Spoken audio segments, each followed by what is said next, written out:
So that Oprah interview stirred up some things, and now freedom of speech is something we actually have to defend. We're there in this world that was meant to be fiction. Freedom of speech was never intended for the purpose of defending wanted speech, because wanted speech doesn't need to be defended. Freedom of speech ultimately is meant to defend unwanted speech.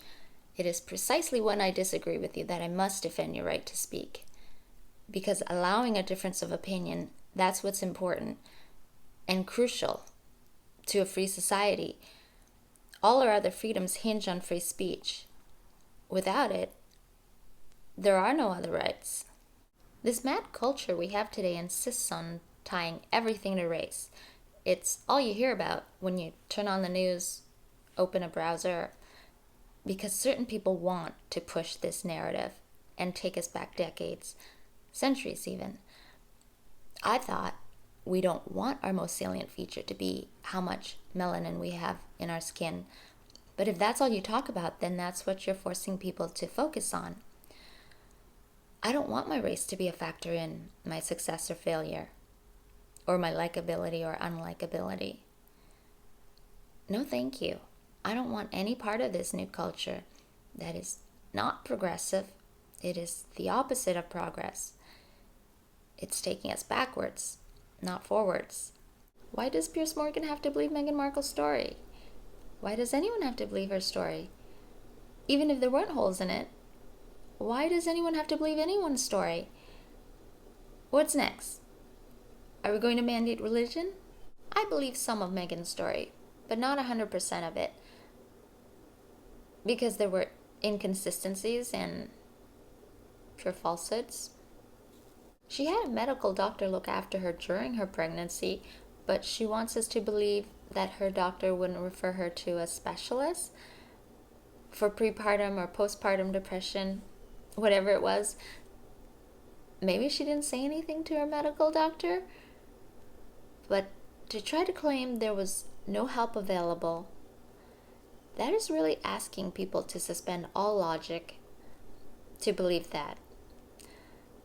When Harry has talked about receiving therapy himself, so if he could get therapy, he obviously had access to it, and he couldn't just hand the phone over to his wife. Yeah, that part of it doesn't make any sense whatsoever. And the moment you tell even just one lie, it calls into question all the rest of your story. That's the problem. I do believe she was, and perhaps still is, struggling with mental illness, and she should get help for that. But not on the Oprah Winfrey set. That's not going to solve her problems, because she's seeking an external solution for an internal problem. She thinks if she can change public perception of her, that will take away her depression and solve everything. That's not how it works. Internal struggles can't be resolved externally. They have to be dealt with internally. I didn't see the entire interview, so I can only comment on the clips I did see. From what I gathered, there were two main controversial claims made in the interview. One was that she was struggling psychologically, which I believe, but the part about not being able to get help, I don't believe that part. The second claim that sounds as dubious is the line of questioning around her baby's skin color. Yeah, that kind of comment can be construed as racist, but so can donning a Nazi uniform or using a racist slur, as Harry has. But Meghan thought Harry was worth making an exception for. Harry said the comment was made once, before they were married, and Meghan said it was multiple conversations while she was pregnant. They can't both be right. So, recollections do vary, apparently. Since Meghan wasn't there, I'll assume Harry was right and that the comment was made before they were married. And maybe it was someone in the family who was trying to discourage Harry from marrying Meghan. Maybe this person wanted to drive a wedge between them and tried to say anything and everything to see what would work. Maybe this person had their suspicions about Meghan betraying the family, which, lo and behold, somebody saw that coming. Somebody in the family had foresight. Someone had their suspicions proven correct about the apple not falling far from the tree. The very thing Meghan claims to be so upset at her dad over is the exact same thing she's doing to the royal family. Only in her case, her intentions are actually malicious. She said she wouldn't reveal who made the comment because it would be damaging to that person. So instead, she'd rather damage the entire family. Very considerate of her. She admits it's a damaging comment, but made it anyway, so it was a conscious choice to be malicious. For revenge? All she did in that interview was confirm to all of her detractors that they were right to question her character. Meghan said her baby's skin color was discussed in tandem with titles and security, which we now know is false. Titles aren't tied to security, and taxpayer security is tied to whether or not you're working royal. Some royals only get security while on royal duty. She tried to draw this line from here to there and make this connection for us, feeding us this conclusion she wants us to have, which is that the royal family is racist. But they let Meghan into the family, didn't they? And they gave her a title despite her skin color. So there's a contradiction. And playing the race card when you look fully white, I don't know who that's supposed to appeal to. Who would look at Meghan and think, there's a girl who's had a hard life because of how she looks? Poor thing, if only she were more light-skinned. Really? This is the conclusion that you're feeding me? As reasonable, critical thinking people, we're expected to conclude in today's culture that any issue a person encounters today can all be attributable to the level of melanin production in their skin.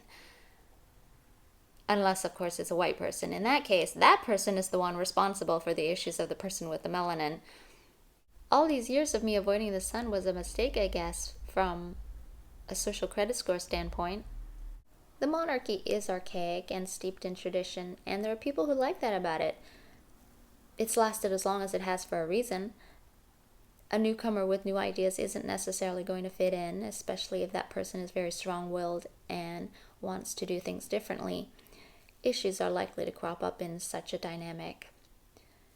Meghan, however, can't imagine how it might be her personality that might rub people the wrong way, so she assumes it's her race that people don't like because she's unwilling to accept even the possibility that it might be her personality people don't like. So the only other easy explanation is racism. And playing the race card is just too easy. Why look inwards when you can lay the blame outside of yourself? Crying racism at every turn is a cop-out for those who are uninterested in learning anything of real value, those who are uninterested in taking accountability for anything. There's a code of ethics expected of and by the royal family, and if you're not into that, then why are you asking for titles and roles and privileges from an institution that you don't respect, that you just pooped all over? If your words and your actions aren't aligned, it makes it hard for people to trust your words. You can't be part of a monarchy and then complain about pecking order and getting differential treatment. That's kind of the whole point of a hierarchy. Rules and traditions and knowing your place is kind of the whole premise behind a monarchy. You're either on board with that stuff or you're not. There is no title and no status without a pecking order. There are no privileges without rigid rules. If the whole institution is so dreadful, then why complain about not getting a title? Why complain about being pushed out of an institution that's dreadful? There is a disconnect there. You want titles from an institution that you consider to be racist. Explain that one. Because the palace won't defend her in the press, Meghan wants the world to believe that they're all racist. Because she's not treated on par with the future King and Queen of England, she's going to throw mud. This is the problem with wanting to appear humble and relatable and down to earth when you're not.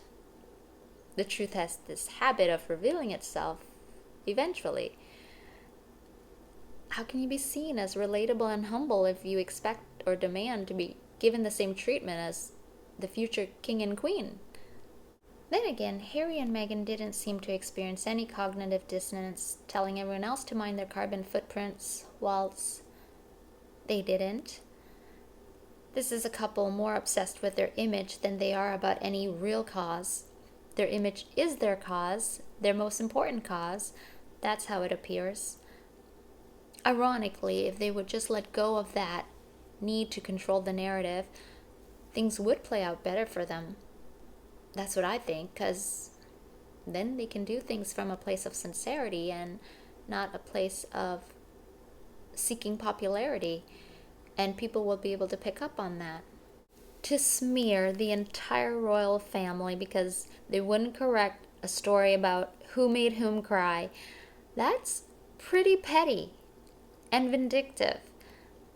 Probably she thought it would win her sympathy, but from my perspective, it did the opposite. She reminds me of someone I know who viciously attacks everyone around him, and then he acts like he's the one who's wounded. You have to wonder what goes on in the minds of certain people. The saying goes, if everyone around you is an a-hole, then maybe the problem is not everyone else. Maybe, just maybe, something to think about. The most dangerous people in the world are thin-skinned people because they'll feel every offense amplified by 100, and then if they're vengeful, they'll hit back 1,000 times harder than they felt they were hit. That's what makes them dangerous, is their distorted perception of the degree of harm they've suffered. It makes them retaliate back in a disproportionate manner. Harry and Meghan sued tabloids because they think that those stories are what made people turn on them when nobody cares about avocados or who made whom cry. What they're really being judged on is their own actions and their own official statements, such as the one about the Queen not owning the word royal. She kind of does. Did they feel their titles were earned? Even if a lawyer wrote that statement, they thought it perfectly fine to put out there, to put their spite and arrogance on full display for everyone to see officially. That's the kind of stuff they get judged on, and they don't see that. They don't see how statements like that make them look petulant and spiteful, as did the Oprah interview. They want to blame their bad choices on this, that, and everybody else, but they're being judged on what comes out of their own mouths, not the newspaper stuff they fixate on.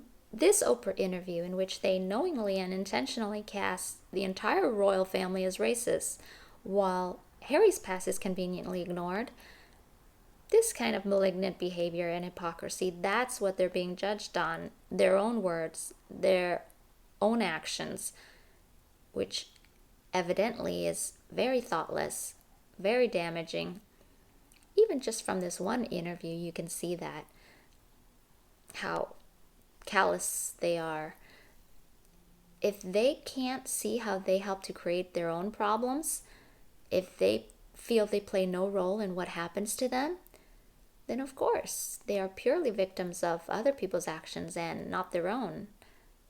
Someone who saw the entire interview said that they did not once take accountability for anything that has happened to them. And if that's the case, that's an interesting observation.